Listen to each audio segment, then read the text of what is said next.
जी, अस्सलाम वालेकुम स्टूडेंट्स।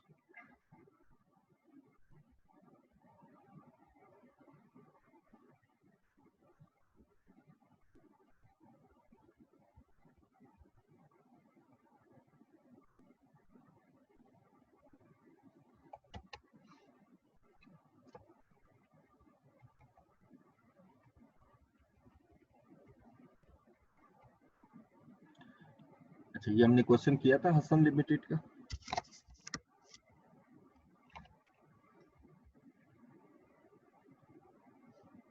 यानी स्टूडेंट,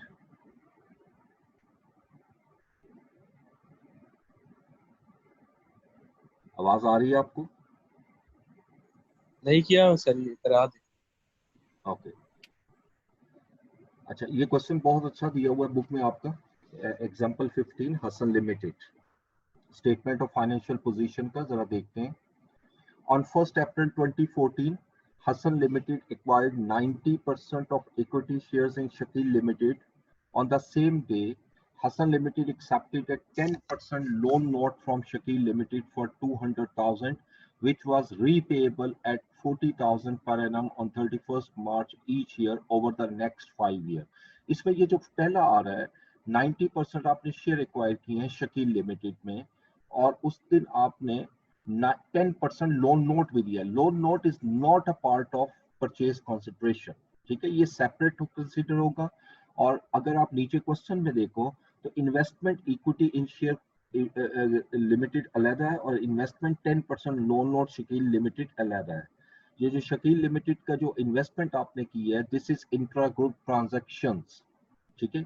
ये लोन दिया है उसने। Shakeel limited retained earning at the date of acquisition was 2.2 million. देखो, जब आप कोई बिजनेस एक्वायर कर रहे होते हो और उसके अगेंस्ट लोन नोट अगर आप इशू करो, तो अगर आपकी लाइबिलिटी बने तो वो आपका परचेज कंसिडरेशन का हिस्सा होता है। ये तो आपका एसेट बन रहा है, ये तो आपने लोन दिया है उसको, ये वापस लेनी है अमाउंट, और एग्रीमेंट के मुताबिक आपने अगले 5 साल में इसको वापस लेनी है। और जिस दिन आपने एक्वायर किया उस दिन रिटेन अर्निंग 2.2 मिलियन थी। बाकी नीचे ये स्टेटमेंट ऑफ फाइनेंशियल पोजीशन है, ये तो बाद में भी देखी जाएगी। इसमें सिर्फ एक चीज देखनी है आपने, ये देखिए शकील लिमिटेड का करंट अकाउंट यहाँ आ रहा है और हसन लिमिटेड का करंट अकाउंट यहाँ पर आ रहा है। हमें एडजस्टमेंट को ध्यान से देखना है। Included in Shakil Limited property at the date of acquisition was a leasehold property recorded at its depreciated historical cost of 400,000। यानी 4 लाख की एक प्रॉपर्टी उसकी बुक में आ रही है डेप्रिसिएशन के बाद।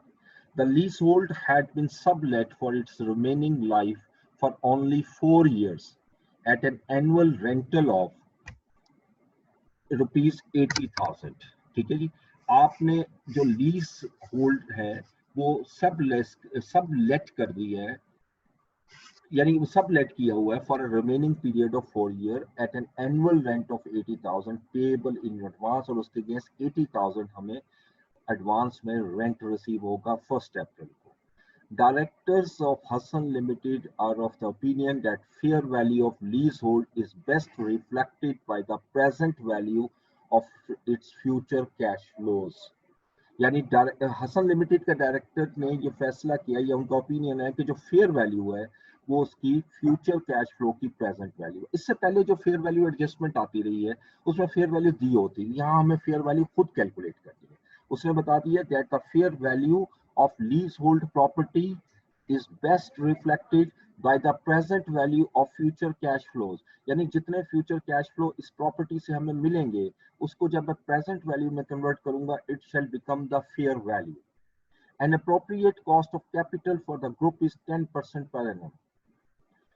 उसके आगे नीचे लिख रहा है the present value of ₹1 annuity received at the end of each year when interest rates are 10% can be taken. अब ये दो एन्युटी फैक्टर लिए, ये क्वेश्चन जब सॉल्व करता हूं तो आपको बताता हूं कि कौन सा यूज करेंगे। इसी तरह सेकंड, सॉफ्टवेयर और Shakeel limited represents a depreciated cost of the development of integrated business accounting package. It was completed at a capitalized cost of 2,400 and went on sale on 1st April 2013।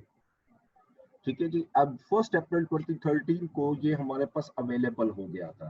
Shakeel limited director are depreciating the software on the straight line basis of 8 year life, that is 300 per annum। However, the directors of Hassan Limited are of the opinion that 5 years life would be more appropriate as sales of business software rarely exceed this period. अब देखिए 8 years की बजाय life जो है वो 5 years उन्होंने कहा है ये कंसिडर होगी। अब अकाउंटिंग में जो अमोर्टाइजेशन रिकॉर्ड हुई है वो 8 year पे, हमें इसको 5 year में कन्वर्ट करना है, ठीक है। और इसका चूंकि पॉलिसी चेंज हो रही है तो रेट्रोस्पेक्टिव हम लेंगे। Inventory of Hasan limited on 31st March 2015 contain goods at transfer price of 25। अब हसन लिमिटेड की बुक्स में शामिल है इन्वेंट्री, इसका मतलब सेलर जो है वो शकील लिमिटेड है जो सब्सिडरी है, that were supplied by the Shakil Limited, who had marked them up at a profit of 25% on cost. Unrealized profit are adjusted for against the profits of the company for that made them. Okay, ये unrealized profit है, ये working two में जाएगा because the seller is a subsidiary company. On 31st March 2015, Shakil Limited remitted to Hassan Limited a cash payment of 55. This was not received by Hassan Limited until early April. This was made up of an annual repayment of 10% loan note of 40,000. Interest has already been paid and 15,000 for current account balance. यानी Shakeel limited ने Hasan limited को 55,000 की payment की है जो Hasan limited ने receive नहीं की, और ये पेमेंट एक्चुअली 40,000 लोन रीपेमेंट है और 15,000 करंट अकाउंट बैलेंसेस है। तो ये आपका कैश इन ट्रांजिट में आएगा। जब इंट्रा ग्रुप आप कैंसिल करोगे, accounting policy of Hasan limited for NCI is in a subsidiary is value NCI at proportionate share of net asset. इसको proportionate share पर आप कैलकुलेट करोगे। Impairment test at 31st March 2015 on consolidated goodwill concluded that it should be written down by 120। ये impairment आपने करनी है। No other assets were impaired। ठीक है, अब ये सारा क्वेश्चन आपके सामने है। अब इसलिए इसको मैं सिर्फ वर्किंग्स करूंगा, सारा क्वेश्चन नहीं कर रहा, सिर्फ वर्किंग करूंगा।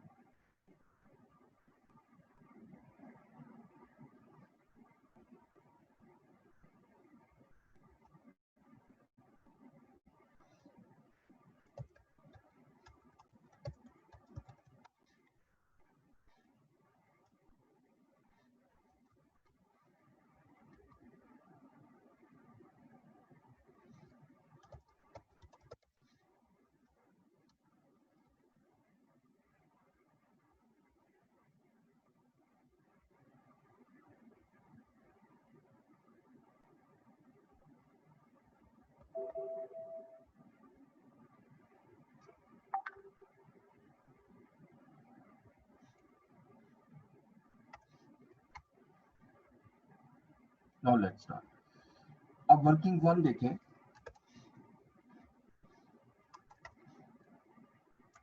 Working one group structure.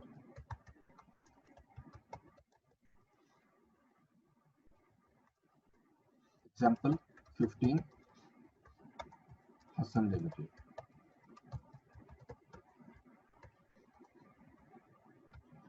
Group structure में तो आपने सिर्फ कुछ इंफॉर्मेशन देनी होती है कि कितना परसेंट होल्डिंग है और कितनी एनसीआई है। देखो 90% शेयर एक्वायर किए हैं, ठीक है, तो मैं लिखता हूँ परसेंटेज होल्डिंग 90%।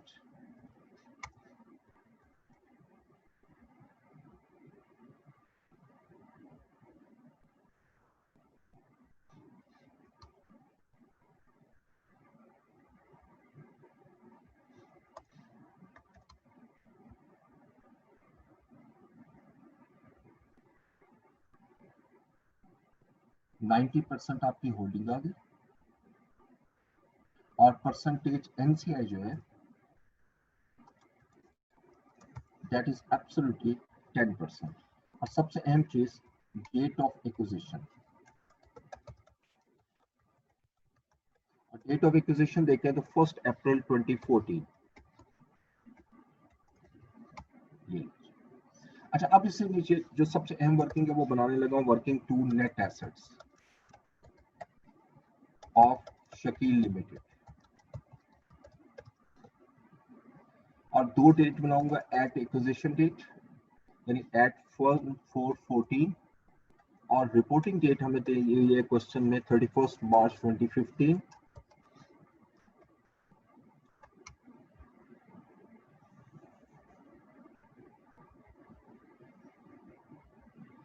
और अब जितनी भी अमाउंट है वो थाउजेंड्स में ले रहा हूँ, ठीक है, वो ऊपर लिख लेंगे हम ₹1000।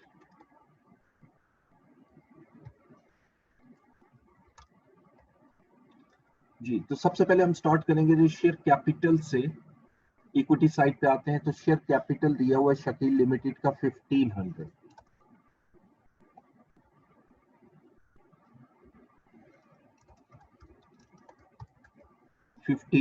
ये दोनों तरफ आएगा यानी 1.5 मिलियन। और इवन शेयर प्रीमियम दिया हुआ है 500, ये भी दोनों कॉलम में आ गया। इसके बाद नेक्स्ट अगर देखें तो रिटेन अर्निंग दी हुई है फिर 1955। ये जो 1955 की रिटेन अर्निंग है ये आप इस कॉलम में लिखोगे रिपोर्टिंग डेट को। लेकिन व्हाट अबाउट एक्विजिशन? एक्विजिशन के वक्त देखिएगा वो यहाँ दी हुई है कि at the date of acquisition the fair value was 2.2 million, यानी 2200 थी आपकी फेयर वैल्यू। अच्छा, इनको रिकॉर्ड करने के बाद अब एडजस्टमेंट्स की तरफ आते हैं जो वर्किंग 2 में आनी है। वर्किंग 2 में अब पहली एडजस्टमेंट यकीनन आनी है fair value adjustment. Fair value adjustment of lease hold property.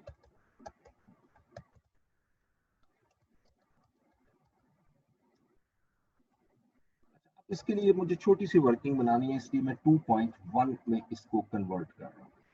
2.1 अभी इसको छोड़ते हैं और नेक्स्ट देखते हैं जो सॉफ्टवेयर वाली है आपकी, जो सॉफ्टवेयर की जो वैल्यू चेंज हो रही है डेवलपमेंट कॉस्ट की, वो लेकर आएंगे, उसकी एडजस्टमेंट करेंगे। लेकिन पहले इसको वर्किंग बना लें 2.1, इसको कर लें। और ये है fair value adjustment of lease hold. तो मुझे पहले इसमें फेयर वैल्यू कैलकुलेट करनी है। अब फेयर वैल्यू के मुताबिक उसने क्या कहा है, जो फ्यूचर कैश फ्लोज आ रहे हैं उसको प्रेजेंट वैल्यू में कन्वर्ट कर। ओके, डिस्काउंट रेट और डिस्काउंट फैक्टर गिवन है, मुझे कुछ कैलकुलेट नहीं करना। देखो 80,000 का रेंटल है, एन्युटी 80,000 की है, और पेएबल इन एडवांस है, ये माइंड में रखना है। और कितने साल की एन्युटी है? 4 इयर्स की। अगर 4 ईयर की एन्युटी है और एडवांस में हो तो फैक्टर कौन सा लगेगा? 3 ईयर एन्युटी फैक्टर लगेगा या 4 ईयर एन्युटी फैक्टर लगेगा? Any student?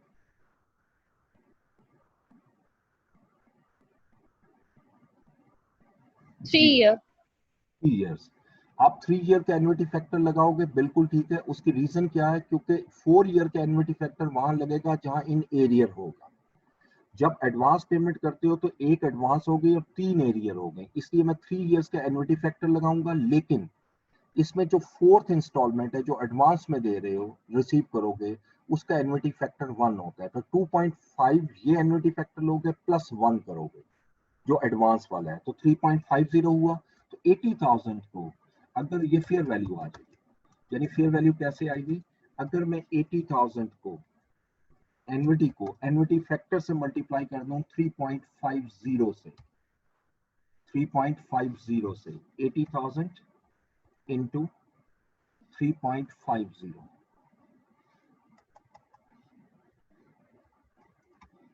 ये 280,000 आ गई, ये फेयर वैल्यू आ गई। और आपकी बुक्स में फेयर वैल्यू कितनी आ रही है? इसकी कैरिंग वैल्यू यहीं दी होगी, सॉरी, ये 400, ठीक है। और इसकी कैरिंग वैल्यू है 400। तो ये अब आप देख सकते हो कि ये डिक्रीज इन फेयर वैल्यू है, ये डिक्रीज इन वैल्यू है 120 से। इन दोनों का डिफरेंस अगर मैं ले लूं तो 120 से माइनस हो रही, ये फेयर वैल्यू एडजस्टमेंट आ गई। ये 120 जो है यहां पर भी माइनस करोगे और यहां पर भी माइनस करें, ठीक है।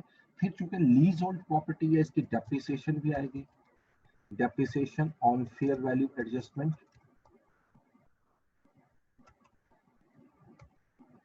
और ये इजीली निकल आएगी, वो 4 ईयर है तो 40 बन जाएगी, 30 होगी, सॉरी, 4 ईयर पे अगर करोगे तो 30, और ये प्लस में आएगा। इस एडजस्टमेंट के बाद नंबर 2 सॉफ्टवेयर की जरा देखते हैं। देखिए सॉफ्टवेयर जो है वो आपने एक्चुअली शकील लिमिटेड ने की बुक्स में 2400 का उसने कैपिटलाइज किया था और ये 13 में किया था। यानी इस वक्त आपकी फाइनेंशियल स्टेटमेंट 15 की है, 2 साल गुजर चुके हैं। और 300 अगर अमोर्टाइजेशन 1 साल की होती है तो 600 की अमोर्टाइजेशन होगी, बाकी 1800 आ गया। ये आपको यहाँ नजर भी आएगा 1800 का, यू कैन सी है। ठीक है जी, ये तो इसका मतलब ये ठीक ट्रीटमेंट हुआ हुआ है, लेकिन ग्रुप के पॉइंट से ठीक नहीं है। ग्रुप ये कहता है, ग्रुप के पॉइंट से कि लाइफ 5 साल होनी चाहिए, लाइफ शुड बी 5 years।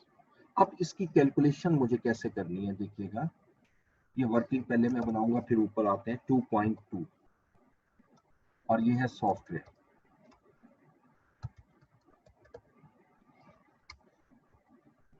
तो सॉफ्टवेयर आपने एक्वायर किया था यानी कैपिटलाइज किया था। कैपिटलाइज्ड कॉस्ट जो है वो मेरी 1 जनवरी को, ये मैं डेट के साथ लिख देता हूँ, 1 जुलाई 2013 को हमने कैपिटलाइज किया था।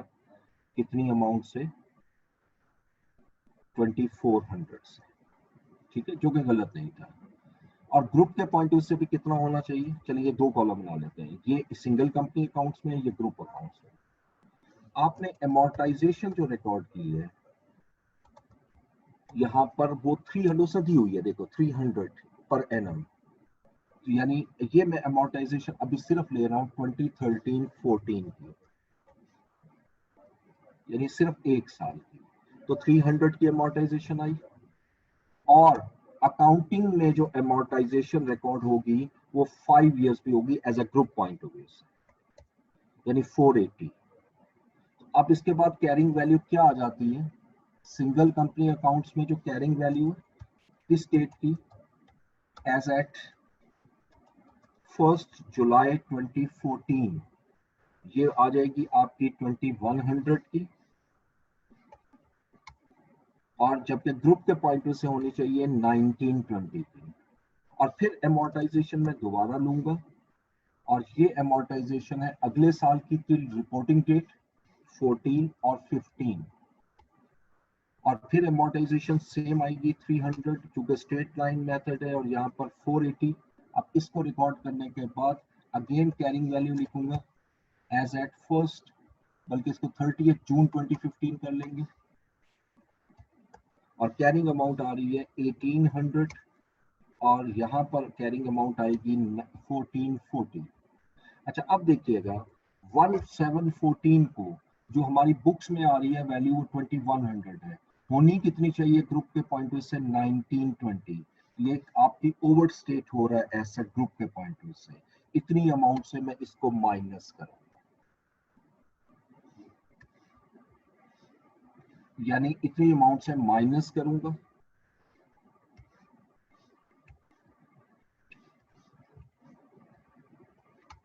वन 180 से, और 30 अप्रैल 30 जून 2015 को हमारी बुक्स में जो रिकॉर्ड हो रही है वो 1800 है, ग्रुप के पॉइंट से रिकॉर्ड होनी चाहिए 1400, और यहाँ डिफरेंस आ रहा है 360 का।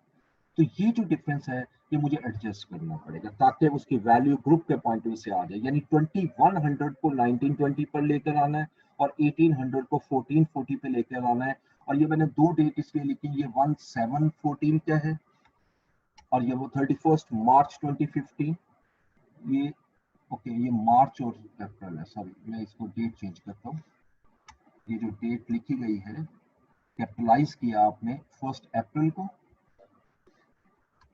और ये आ जाएगी 1 अप्रैल 14, और ये आ जाएगी 31 मार्च।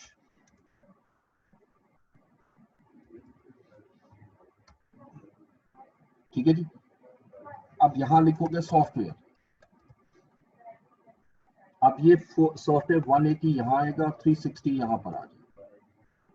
ठीक है जी, यानी 180 की अमाउंट मुझे 1 अप्रैल 2014 को कम करनी है, और 360 की अमाउंट मुझे कम करनी है 31 मार्च 2015 को, क्योंकि सिंगल कंपनी अकाउंट्स में ये अमाउंट ओवर स्टेट हो रही है। ये एक डिफरेंट आपकी एडजस्टमेंट थी जो इससे पहले नहीं आई। उसके बाद नंबर 3 अनरियलाइज प्रॉफिट है, ये बिल्कुल आएगा क्योंकि सेलर जो है वो सब्सिडरी है, तो अनरियलाइज प्रॉफिट ऑन स्टॉक, और ये किस तरह कैलकुलेट होगा? टोटल गुड्स देखिएगा कितनी है, ट्रांसफर प्राइस ऑफ 25,000, ये इन्वेंट्री में शामिल है, इसके अंदर 25% कॉस्ट पे प्रॉफिट शामिल है, तो इसका मतलब ये 125% हुई। तो मैं सिंपल 25,000 इंटू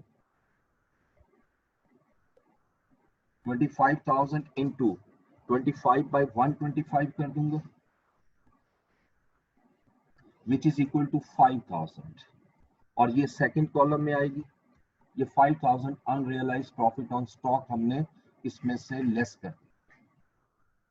इसके बाद नेक्स्ट ट्रांजैक्शन नंबर 4 ट्रांजैक्शन तो है इंट्रा ग्रुप की है। नंबर 5 जो है वो सिर्फ बता रहा है कि प्रोपोर्शनेट शेयर है, और नंबर 6 इम्पेयरमेंट है।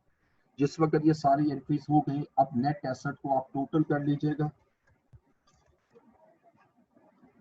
इसको टोटल किया 3900 और ये आ गया आपका 3495। अब पोस्ट एक्विजिशन प्रॉफिट लेना है आपने, इन्वेंट्री ऑफ हसन लिमिटेड, ठीक है। अब इसको आप ले ले पोस्ट एक्विजिशन प्रॉफिट, और पोस्ट एक्विजिशन प्रॉफिट जो है वो लॉस है असल में 405 का। सर ये रिटेन अर्निंग्स 1955 है। 1955 है, ओके यस। ये 1955, तो पोस्ट एक्विजिशन 400 पे आएगा। अब ठीक हो गया? Yes sir. अब आइएगा नेक्स्ट में गुडविल की तरफ।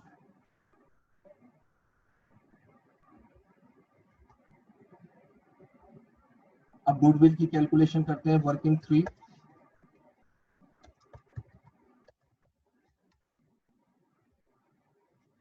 सबसे पहले लें कॉस्ट ऑफ इन्वेस्टमेंट या fair value of purchase consideration. अब कॉस्ट ऑफ इन्वेस्टमेंट कितनी है क्वेश्चन में, यहाँ स्टार्ट से देखिएगा, ये दी हुई है स्टेटमेंट ऑफ फाइनेंशियल पोजीशन में, investment equity in shaky limited 4110, ये अमाउंट यहाँ लाएंगे 4110। इसमें अब प्रोपोर्शनेट शेयर ऐड करना है, क्योंकि ये प्रोपोर्शनेट मेथड है, प्रोपोर्शनेट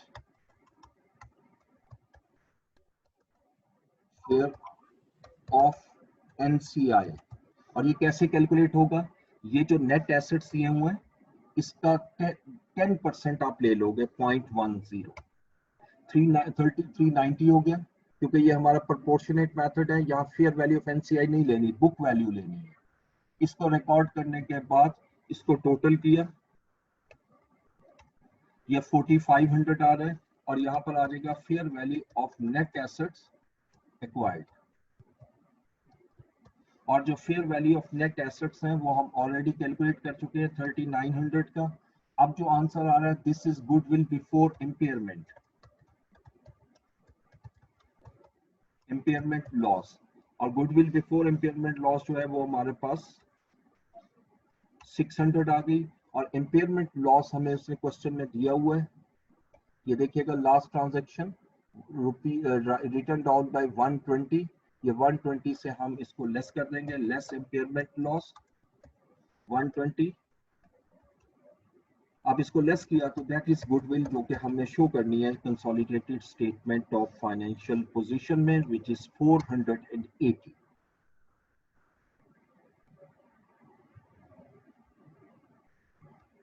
उसके बाद next transaction working 4 NCI, non controlling interest.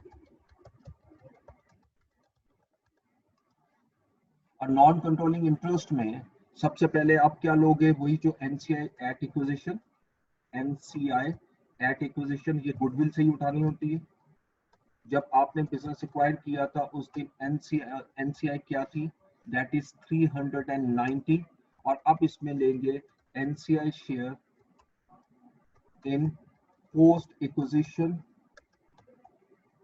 Losses. अब ये प्रॉफिट नहीं है, लॉस है, और पोस्ट एक्विजिशन लॉस जो है वो 400 का है, इसका 10% यहाँ से माइनस हुआ। और तीसरी चीज जो यहाँ पर आती है वो इम्पेयरमेंट लॉस है, लेकिन वो तब आएगा जब मेथड आपका फेयर वैल्यू है। सो यहाँ प्रोपोर्शनेट मेथड है, तो यही फाइनल आंसर आ गया 350। और आखिरी वर्किंग आएगी working number 5, that is group retained earnings. अब ग्रुप रिटेन्ड अर्निंग में सबसे पहले आप लोगे हसन लिमिटेड की रिटेन्ड अर्निंग, और हसन लिमिटेड की रिटेन्ड अर्निंग हमें consolidated statement of financial position से मिलेगी, दैट इज 2900। ये हसन लिमिटेड की जो रिटेन्ड अर्निंग है। और अब मैं लूंगा post acquisition retained earning of Shakeel limited, और शकील लिमिटेड की रिटेन्ड अर्निंग पोस्ट एक्विजिशन, और वो लॉसेस हैं जो ऑलरेडी कैलकुलेट कर चुके हो। 400 के लॉस हुए थे दिस वन, और इसका 90% होल्डिंग है, ये 90% मैंने इसमें से माइनस कर दिया। इसको करने के बाद फॉरन इम्पेयरमेंट लॉस ले आता हूँ, और इम्पेयरमेंट लॉस चूंकि प्रोपोर्शनेट मेथड है, जितना इम्पेयरमेंट लॉस हुआ था दैट इज 120, वो सारे का सारा यहाँ पर ट्रांसफर हो जाएगा। अच्छा, इसको करने के बाद अब आपने देखना ये है कि कौन सी एडजस्टमेंट यहाँ पर फर्दर आई। ये तो पहले हिस्से में कोई इंफॉर्मेशन नहीं है। देखो, जिस एडजस्टमेंट को आप ले चुके होते हो उसको दोबारा नहीं लेना।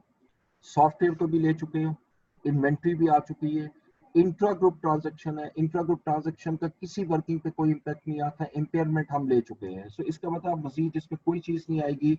इन तीनों को प्लस कर लें तो ये मेरे पास ग्रुप रिटेन अर्निंग आ जाएंगी 2420।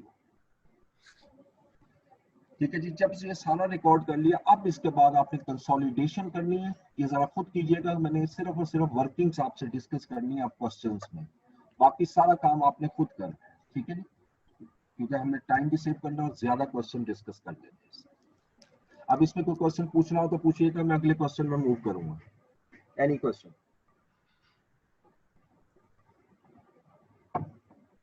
ओके,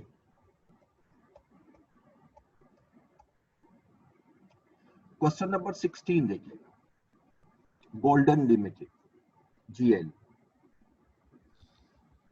ये पास्ट पेपर का क्वेश्चन है आपका। The draft summarized statement of financial position of GL and its subsidiary SL as at 31st December 2016 are as follows. Items देखते जाइएगा। Building plant investment in SL, एक तो ये इन्वेस्टमेंट आ रही है एसएल में जो आपने की है 327 मिलियन की। करंट एसेट्स हैं, share capital, share premium, retained earning और लाइबिलिटीज की बना है। GL acquired 60% share of SL on 1st April 2016। ये डेट माइंड में रखनी है, 1st April 2016 को हमने बिजनेस एक्वायर किया है, और स्टेटमेंट ऑफ फाइनेंशियल पोजीशन है 31st दिसंबर 2016। सो यहाँ से ध्यान में रखिएगा कि आपके ये सिर्फ और सिर्फ 9 मंथ की एक्विजिशन है। लेकिन खैर स्टेटमेंट ऑफ फाइनेंशियल पोजीशन में मैटर इसलिए नहीं करता कि आपने एजेट बनानी होती है। हाँ, अलबत्ता ये 9 मंथ आपने माइंड में इसलिए रखने हैं कि जब आपने डेप्रिसिएशन वगैरह लेनी है या कोई और इस तरह की जो इंफॉर्मेशन जो है वो आपको आती है, जो प्रोरेट करनी होती है, उसको आप इसके मुताबिक ले सको। इसे आगे लिख रहे हैं जी कि at the following consideration issuance of 20 million ordinary shares। एक तो आप 20 मिलियन के शेयर इशू कर रहे हैं। Second, cash amounting to 107 million, which includes consultancy charges of 10 million and legal expenses of 5 million। ठीक है, इसके अंदर 10 मिलियन के कंसल्टेंसी चार्जेस हैं और 5 मिलियन के लीगल एक्सपेंसेस हैं। ये जितने भी एक्सपेंसेस हैं 10 और 5 million, it cannot be capitalized under IFRS 3। it must be transferred to profit and loss। अब देखिएगा, आपकी जो आपके यहाँ पर हमने पढ़ा था 327, इसमें 107 तो कैश था, इसमें 107 लेस करता हूं तो बाकी मेरे पास 220 रह जाता है। ये 220 की जो है वो आपने शेयर इशू किए थे, पहले तो ये अमाउंट निकालनी पड़ेगी। 20 मिलियन शेयर है तो इससे आपका प्रीमियम निकल आएगा। दूसरी तरफ ये जो 10 मिलियन और 5 मिलियन है, ये आप इसमें से माइनस करोगे, ये 327 में से, ये इसमें कैपिटलाइज नहीं हो सकता। यहां से माइनस होने के बाद ये एक्सपेंस में जाएगा, और एक्सपेंस का मतलब ये हुआ कि आपने इसको लेकर जाना है वर्किंग 5 में, ग्रुप रिटेन अर्निंग में जाकर आप इसको माइनस कर दो। ठीक है जी। The market value of each share of GL and SL on acquisition date was 25 and 11 respectively। ये मार्केट शेयर आ गई, मार्केट प्राइस आ गई शेयर्स की। At acquisition date, retained earning of SL were 100 million. जिस दिन आपने बिजनेस एक्वायर किया था उस दिन एसएल की रिटेन अर्निंग 100 मिलियन थी।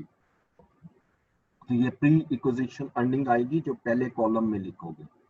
Following table sets out those items whose fair value on the acquisition date was different from their book value.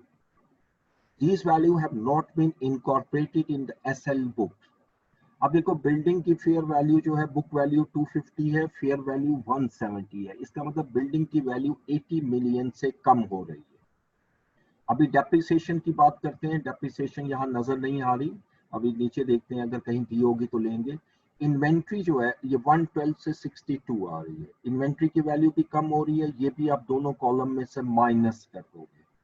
Provision for bad debts 15 और 24, provision for bad debts increase हो रही है। याद रखिएगा जब provision increase होती है तो नेट एसेट्स डिक्रीज होते हैं, इंक्रीज नहीं होते, क्योंकि ये कॉन्ट्रा फॉर एसेट है।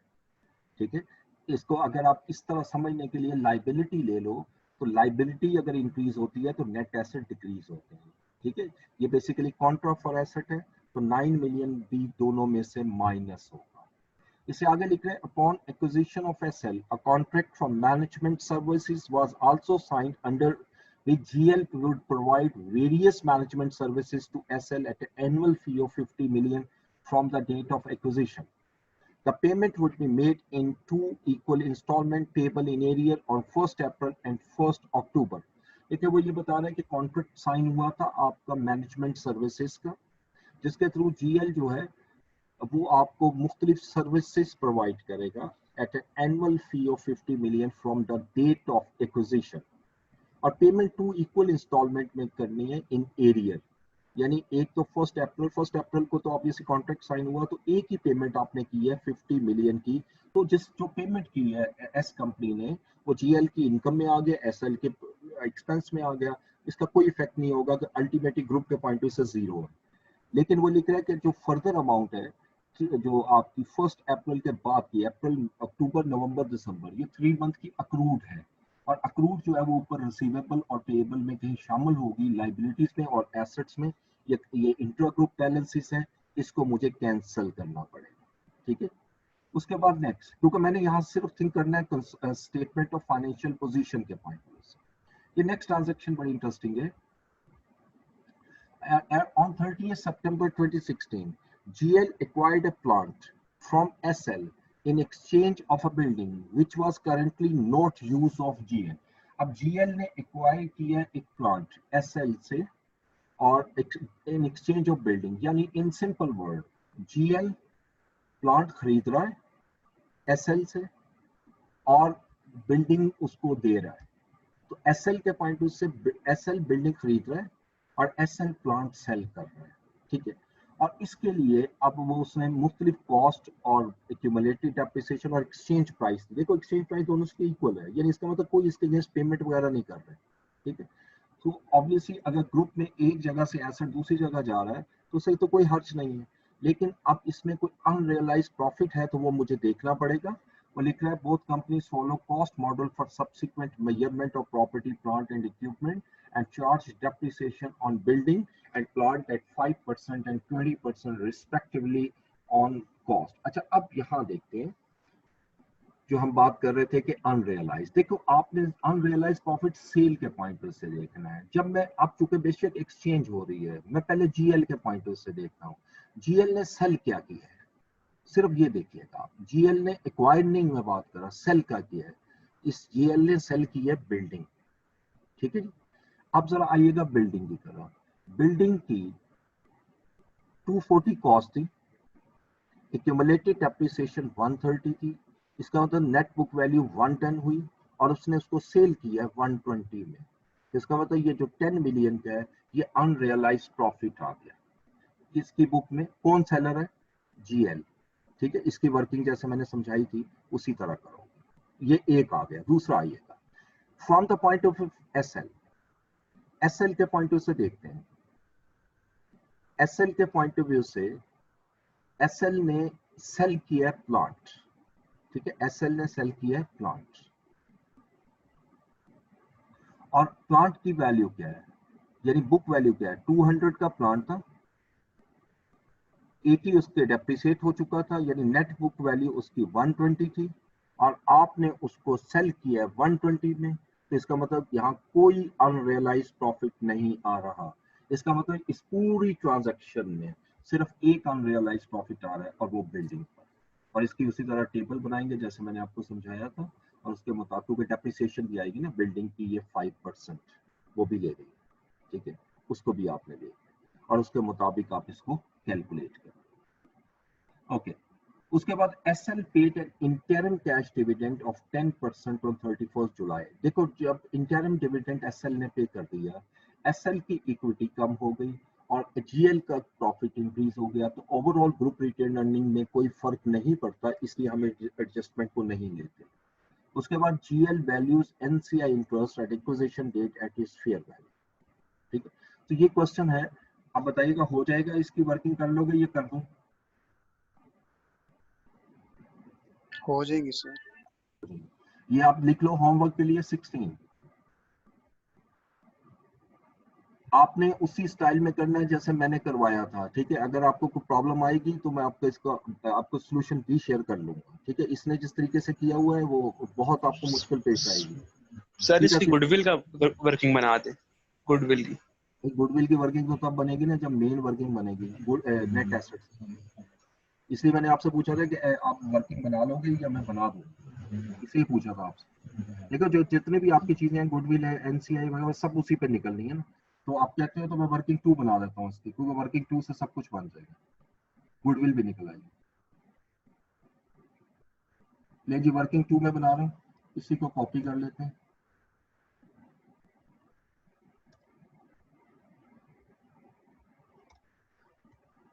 और net assets of SL, acquisition date थी मेरी आई थिंक इसमें 1 अप्रैल 2016 और रिपोर्टिंग डेट है 31 दिसंबर 2016।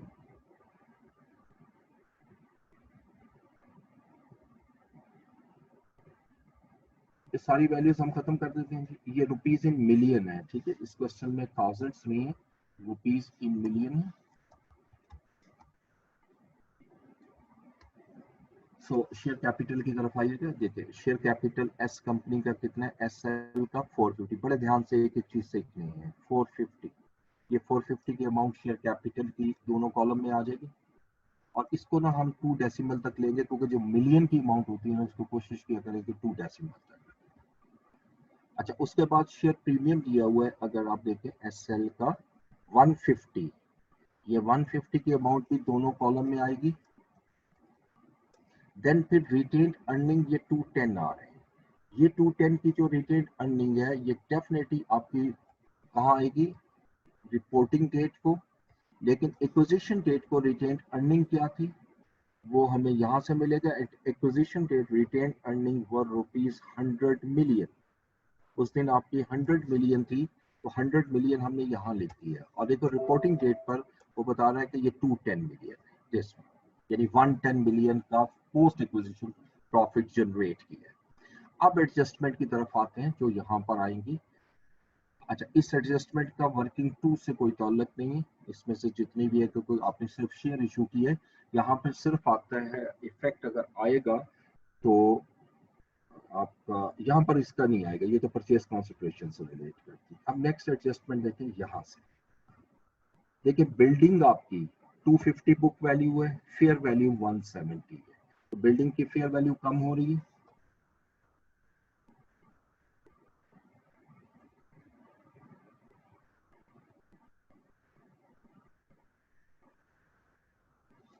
Fair value adjustment of building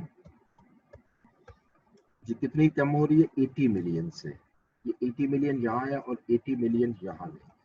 अब इसकी डेप्रिसिएशन भी लेनी है, depreciation on fair value adjustment of building. अब ऑब्वियसली डेप्रिसिएशन तो यहाँ आएगी। अब डेप्रिसिएशन रेट नीचे दिया हुआ था, हमने पढ़ा था 5%, ये देखिएगा कहीं पढ़ा था हमने, दिस वन, ये 5% हमें रेट गिवन है, ठीक है।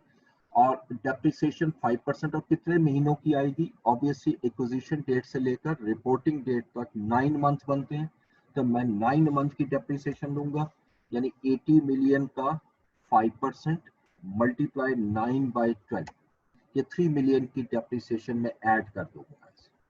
नेक्स्ट इन्वेंट्री है, इन्वेंट्री की वैल्यू 112 और 62 कम हो रही है 50 से, तो fair value adjustment of inventory 50 million यहां से माइनस होगा, 50 मिलियन यहां से माइनस हो गया। उसके बाद प्रोविजन फॉर बैड डेट्स और fair value adjustment of provision for bad debts. अब प्रोविजन जो है वो 9 मिलियन से इंक्रीज हो रही है, जब ये इंक्रीज होगी तो नेट एसेट डिक्रीज होंगे, ये 9 मिलियन दोनों जगह से हम इसको माइनस कर दें, ठीक है। इसके बाद नेक्स्ट देखें, ये जो है ये तो हमने पढ़ा था, ये इंट्रा ग्रुप है, इसका इससे कोई ताल्लुक नहीं है। नंबर 4 में, हाँ नंबर 4 ट्रांजैक्शन देखिएगा, ये जो ये पोस्ट एक्विजिशन से रिलेट करती है, एक्विजिशन पे नहीं है। 30 सितंबर को आपने प्लांट एक्वायर किया था, ये हम पूरी डिस्कशन कर चुके हैं। इसके लिए वो वर्किंग जो मैंने समझाई थी उसको एक बार फिर कर देता हूँ। वर्किंग 2.1 लेता हूँ मैं, और अनरियलाइज्ड प्रॉफिट ऑन पीपीई यानी बिल्डिंग पर, इसमें हमने डिस्कस किया था कि 2 कॉलम बना लीजिएगा, एक कॉस्ट और एक सेल्स वैल्यू, और इसका जो डिफरेंस आएगा वो अनरियलाइज्ड प्रॉफिट आएगा। फिर देखेंगे कि ये कहाँ जाना है, क्या ये इसका इफेक्ट जीआरई पे कितना आएगा और एनसीआई पर कितना आएगा, यानी मीन वर्किंग 5 और वर्किंग 4। तो सबसे इसमें जो हमने डिस्कशन की थी उसके मुताबिक जो है जीएल ने सेल की थी बिल्डिंग, एक दफा फिर देख लीजिएगा, मैंने सिर्फ सेलिंग के पॉइंट से देखा, बाइंग के पॉइंट से नहीं देखना। जीएल ने सेल की है बिल्डिंग, क्योंकि जीएल एक्सचेंज कर रहा है और एक्सचेंज में प्लांट इसके पास आ रहा है और बिल्डिंग इससे आउट हो रही है, तो इसका मतलब बिल्डिंग सेल कर रहा है। अब बिल्डिंग की जो कैरिंग अमाउंट है वो कितनी है? 240 माइनस 130, बुक्स में जो आ रही होती है वो 110 है, बुक वैल्यू वही कॉस्ट वैल्यू को लाएगी ना, तो इट मींस कि जो आपकी डेप्रिसिएशन बिल्डिंग है एज एट किस डेट को, 30 सितंबर 2016 को, उसकी जो कॉस्ट वैल्यू होगी, ये कॉस्ट का मतलब है नेट बुक वैल्यू, यानी नेट बुक वैल्यू 110 है, आपने इसको सेल किया है, इसको भी हम 2 डेसिमल तक लेंगे, इसको आपने सेल कितने पे किया है, जो एक्सचेंज प्राइस आप देख सकते हो 120। अच्छा, अब यहाँ मुझे बताइएगा, अनरियलाइज्ड प्रॉफिट तो आ गया 10 जो मैंने एलिमिनेट करना है, ठीक है।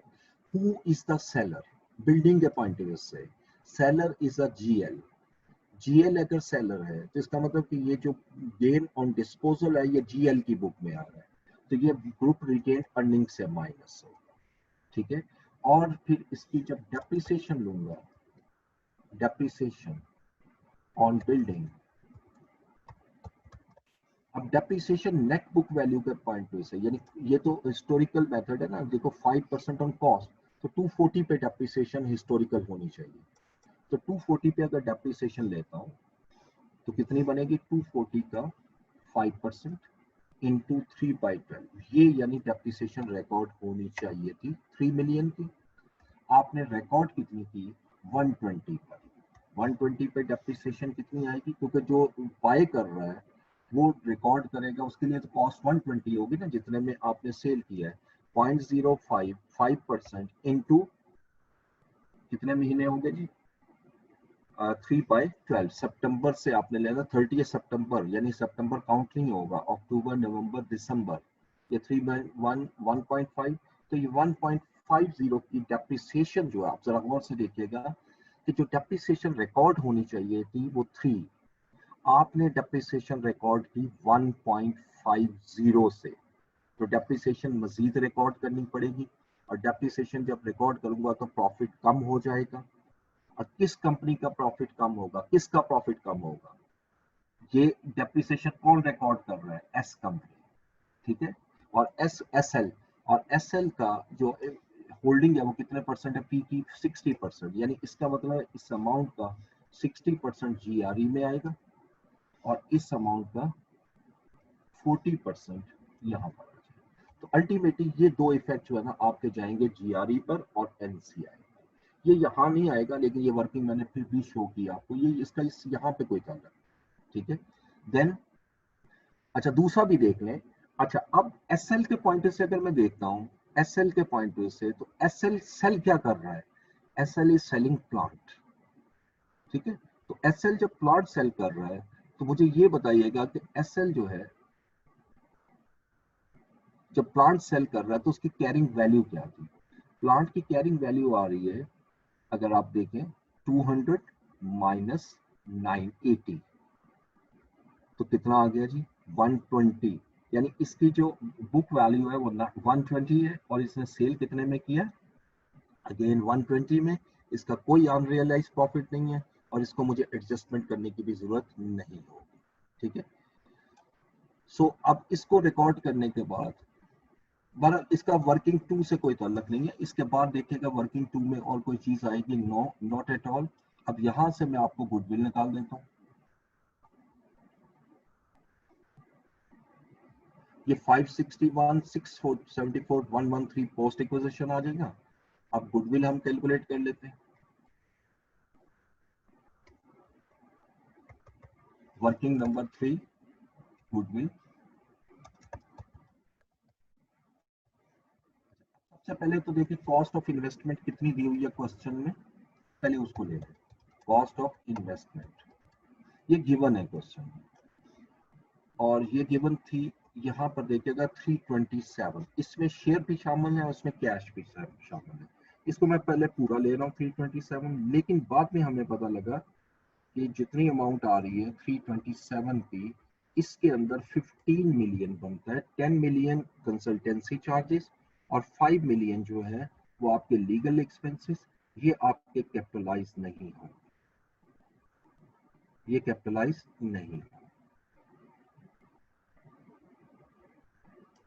तो ये इसमें से लेस कर लेते हैं, लेस चार्ज टू जीआरई। ये जीआरई को मैं चार्ज करूंगा और 15 मिलियन में पहले इसमें से लेस कर लेंगे। ये लेस करने के बाद अब मेरी कॉस्ट ऑफ इन्वेस्टमेंट आई, और अब मैं लूंगा फेयर वैल्यू ऑफ एनसीआई, ठीक है, फेयर वैल्यू ऑफ एनसीआई। और ये हम खुद कैलकुलेट कर लेंगे। देखिए कितने शेयर आपने एक्वायर्ड नहीं किए। शेयर कैपिटल है जी 450 का, ये देखिएगा 450। इसको 10 रुपए का एक शेयर है, यानी 45 मिलियन टोटल शेयर है, और इसके 40% आपने एक्वायर्ड नहीं किए, यानी 45 टोटल है। इसके 40% शेयर जो है वो एनसीआई के पास है, और एक शेयर की जो वैल्यू है एसएल की वो है 11। इसको 11 से मल्टीप्लाई कर दो। अब ये अमाउंट कितनी आई? 45 मिलियन इंटू 40% इंटू 11, ये 198 आ गया। इनको पहले प्लस कर लें। ये अमाउंट, इस अमाउंट में से मैं लेस कर दूंगा fair value of net assets acquired, और ये 561 आ रहा है। इसमें इंपेयरमेंट तो नहीं दी हुई?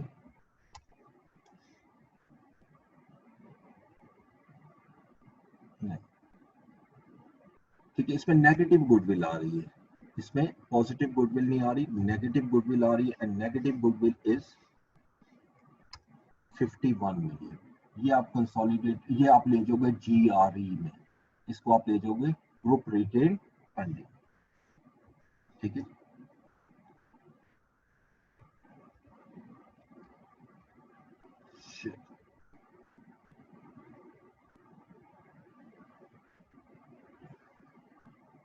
ये देखिएगा नेगेटिव गुडविल आ रही है 51, और ये नेगेटिव गुडविल जो है ना डायरेक्ट आपने लेके जानी होती है ग्रुप रिटेन अर्निंग। ये जीआरई में ट्रांसफर हो जाएगी, ये मैं लिख देता हूँ, transfer to group retain earning. अब मैंने मेजर वर्किंग कर दी है, वर्किंग टू। अब आप इसको डायरेक्ट सॉल्व करोगे, इंशाल्लाह होता जाएगा। क्वेश्चन नंबर 17 देखिएगा।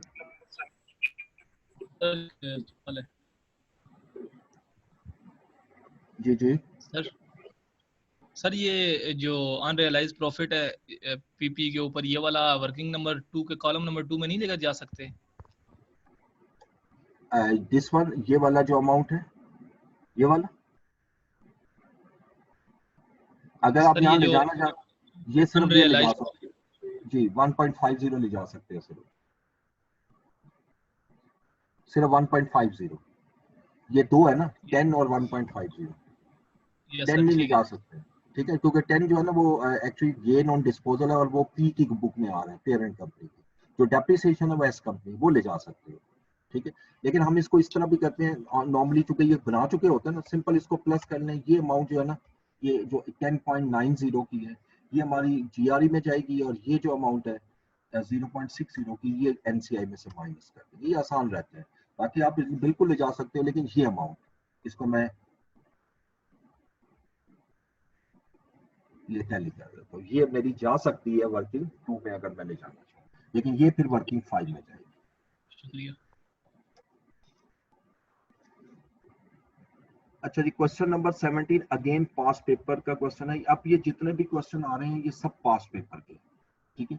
एग्जांपल 17, यासर लिमिटेड और बिलाल लिमिटेड, इसको भी देख लें, सिर्फ एडजस्टमेंट एक नजर देख लेता हूँ, टाइम क्लास का काम है, उसमें कोई डिस्कशन है तो वो देख लेते हैं। On 1 July 2014 YL, 1 July 2014 30 June 2016, 2 years, YL acquired 75% share of BL at rupees 18 per share. On acquisition date 18 per share में आपने खरीदा है. On acquisition date, fair value BL net asset was equal to its book value except for an office building whose fair value exceeded its carrying value by 12 million. ठीक है, सो ये increase होगी. Both company provide depreciation building at 5%, ये जो हो जाएगा आपका, ठीक है. फेयर वैल्यू एडजस्टमेंट है. Year wise net profit of both companies are given as enter, ये पूरे साल के प्रॉफिट्स हैं इस साल के, ठीक है. ये 2015 और 16 दोनों सालों के, ये 15 के प्रॉफिट है और 16 का, वाईएल का और बीएल का. ये कहाँ यूज होंगे, ये तो आप जब आप करेंगे तो आपको आइडिया होगा, क्योंकि इसमें प्री एक्विजिशन नहीं दिया हुआ. Following intercompany sales were made during the year ended 30th June. अब ये यहाँ पर दो सेल है, एक YL to BL, YL ने BL को 120 की सेल की है और इतना स्टॉक में मौजूद है, और ये 30% ऑन कॉस्ट है, और BL ने YL को सेल की है 80 मिलियन की, 32 स्टॉक में पड़ा है, 15% ऑफ सेल है. अब ये दोनों अनरियलाइज प्रॉफिट है. पहले केस में YL सेलर है और YL पेरेंट कंपनी है, तो इसका जो पहली एडजस्टमेंट है, इसका अनरियलाइज प्रॉफिट जो है वर्किंग 5 में जाएगा, और दूसरे का जो वैल्यू है वो आपका ट्रांसफर होगी सब्सिडरी कंपनी में, यानी वर्किंग 2 में ले जाए. BL declared interim dividend of 12% in the year 2015 and final dividend of 20% for the year 2016. ठीक है, डिविडेंड का कोई इफेक्ट नहीं आएगा क्योंकि यहाँ पर कोई रिसीवेबल पेएबल नहीं आ रहा. सिंपल रिसीवेबल और पेएबल कैंसिल करने होते हैं अगर रिकॉर्ड हुआ हो, ठीक है. नेक्स्ट देखिएगा, loan was granted by YL to BL on 1st July 2014 and carries interest of 12% per annum annually. Principal is repayable in 5 equal installment of 4 million each on 30th June 2016. BL issued a check of 5.92 which was received by YL on 2nd July 2016. No interest has been accrued by YL. ठीक है. अच्छा, यहाँ पर बड़ी एक चीज नई आएगी आपकी, थोड़ा सा फर्क आएगा. पहले तो है ये इंट्रा ग्रुप है, लेकिन सिर्फ एक चीज का ख्याल करना है कि YL ने अक्रू नहीं किया इंटरेस्ट, तो पहले YL का इंटरेस्ट रिकॉर्ड होगा, फिर इंट्रा ग्रुप कैंसिल होगा, ठीक है. यानी रिकॉर्ड अलग करोगे और फिर आप उसको कैंसिल कर दोगे जो बैलेंस क्रिएट होगा, क्योंकि जब अक्रू ही नहीं किया, इसका मतलब है एक कंपनी की बुक में इंटरेस्ट अक्रूड आ रहा है, दूसरी कंपनी की बुक में इंटरेस्ट अक्रूड नहीं आ रहा, ठीक है. तो पहले वो अक्रूड रिकॉर्ड करेगा तब कैंसिल होता है, तो इसलिए पहले इसको रिकॉर्ड करना है. YL values NCI interest on the date of acquisition at its fair value. BL share price was ₹15 on acquisition date. ठीक है, ये तो SL वो YL actually I think YL parent company, ठीक है, YL parent company. ये parent company की share price given है. Impairment test has indicated that goodwill of BL was impaired by 10% on 30th June 2016. There was no impairment during the previous year. ठीक है, so ये question भी हो जाएगा इंशाल्लाह आपसे. तो ये मैं क्वेश्चन दे रहा हूँ 3, ये नोट कीजिएगा. 15, 16, 15 तो अभी मैंने थोड़ा सा काफी कर दिया, सिर्फ आपने कंसोलिडेट करना है. 16 की एक वर्किंग बनाई हुई है और 17, ये 3 क्वेश्चन आपने करने. होमवर्क के तौर पे, और इस पे कल कोई प्रॉब्लम होगी तो डिस्कशन करेंगे, ठीक है। और जब आपको प्रॉब्लम होगी तो फिर मैं अपना इसका जो है वो जो पास पेपर्स का मैंने सोल्यूशन ज़्यादा बनाया होता है अपने तरीके से कंसोलिडेशन का, वो शेयर करूंगा। अभी नहीं कर रहा, अभी आप करो, ठीक है। तो बहरहाल ये थोड़ा सा रह गया। इसके बाद हमने कल जो है ना हमने स्टार्ट लेना है इंशाल्लाह। कल अगर मैं देखता हूँ ये वाला क्वेश्चन और कर लें कुछ, या फिर मैं एसोसिएट की तरफ आता हूँ, ठीक है। तो मैं कल बता दूंगा। कल इंशाल्लाह मुझे उम्मीद है कि हम एसोसिएट शुरू कर देंगे, ठीक है। जब क्लास ड्रॉप हो जाएगी तो प्लीज इसको नोट कीजिएगा। तो मैं लीव कर रहा हूँ, आप अटेंडेंस लगा लें। जी सर, ठीक है।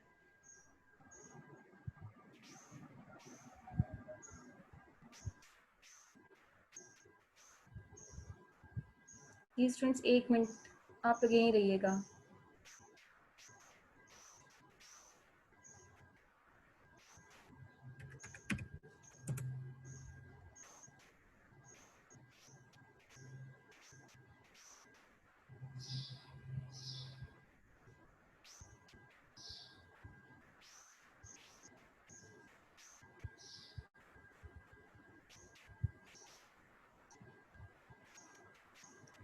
ओके, जल्दी जल्दी बोल दीजिएगा। अब्दुल्ला शौकत,